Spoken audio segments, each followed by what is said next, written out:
राजधानी दिल्ली में वैक्सीन को लेकर संकट लगातार गहराता जा रहा है। दिल्ली में कोवैक्सीन की बहुत सारी डोजेस फिलहाल बची हैं, लेकिन कई सेंटर्स बंद कर दिए गए हैं।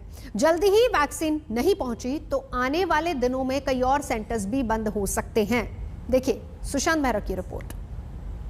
जो 8500 मामले कल 24 घंटे के अंदर आए हैं, वो जाहिर तौर पर लॉकडाउन का असर साफ तौर पर देखा जा रहा है, लेकिन दिल्ली के अंदर वैक्सीनेशन का संकट भी गहराता जा रहा है। कोवैक्सीन जो उसको लेकर के लगातार सरकार की तरफ से कहा गया है कि उसके पास स्टॉक नहीं है। सिर्फ दिल्ली के अंदर इस वक्त 6200 के आसपास ही स्टॉक जो है वो कोवैक्सीन का बचा हुआ है। और इस वक्त हम कोवैक्सीन के ही एक सेंटर पर मौजूद है। आपको दिखाना चाहेंगे कि सुबह से ही यहाँ पर लोग जो है वो पहुँचना शुरू हो गए हैं। और मैं आपको ये भी बता दूँ कि ये जो सेंटर है वो 2 दिन पहले शुरू है। 18 तारीख के जो इंजेक्शन 18 साल से ऊपर के जो उम्र के बच्चों के इंजेक्शन से वो 1 तारीख से शुरू होते, लेकिन इस विधानसभा के अंदर ही यहाँ पर सिर्फ 2 दिन पहले 2 या 3 दिन पहले ही ये सेंटर जो है वो खुला है।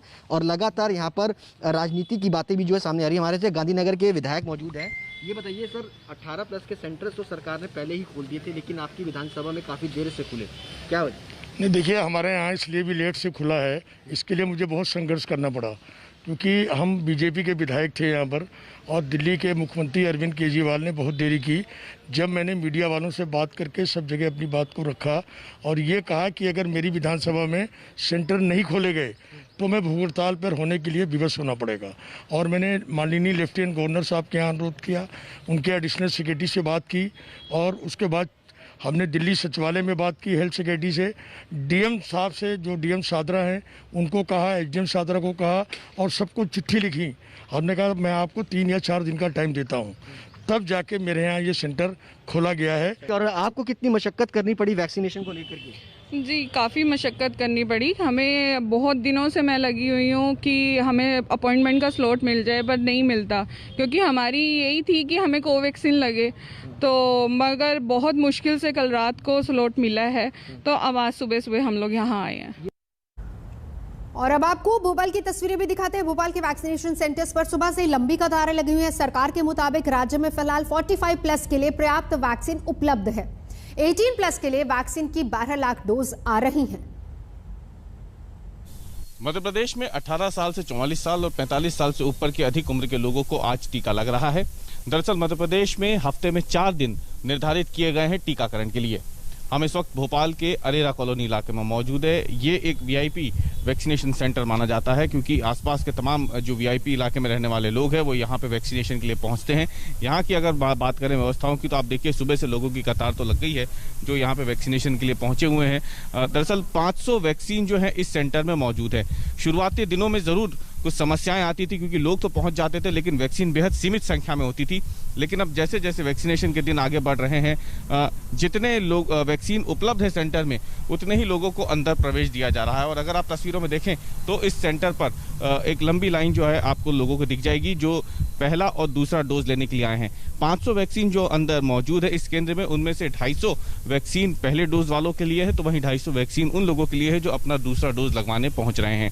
कुल मिलाकर अगर देखा जाए तो शुरुआती दिनों में जरूर समस्याएं सामने आती थी सेंटर्स पर, लेकिन अब काफी हद तक व्यवस्थाएं पहले से बेहतर हो चुकी है। लोग पहुंच रहे हैं वैक्सीनेशन के लिए। सरकार का भी दावा है कि फिलहाल जो वैक्सीन उपलब्ध है केंद्र सरकार से 45 साल से ऊपर के लोगों के लिए वो पर्याप्त संख्या में है। जो 18 से 44 साल तक की उम्र के जो लोग हैं उनके लिए करीब 5.5 करोड़ वैक्सीन डोज के ऑर्डर दिए गए हैं, जिसमें से 12 लाख के करीब वैक्सीन फिलहाल उपलब्ध है। इसलिए उनका भी वैक्सीनेशन सुचारू रूप से चल रहा है।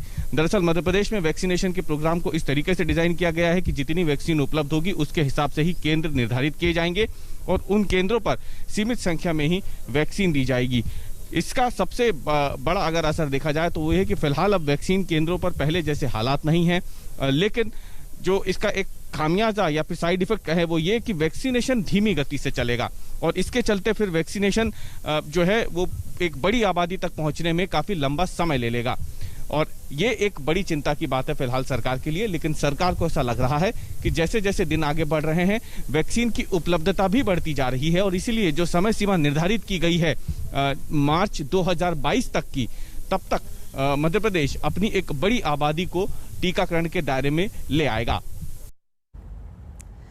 पश्चिम बंगाल के राज्यपाल जगदीप धनखड़ आज नंदीग्राम के दौरे पर पहुंचे।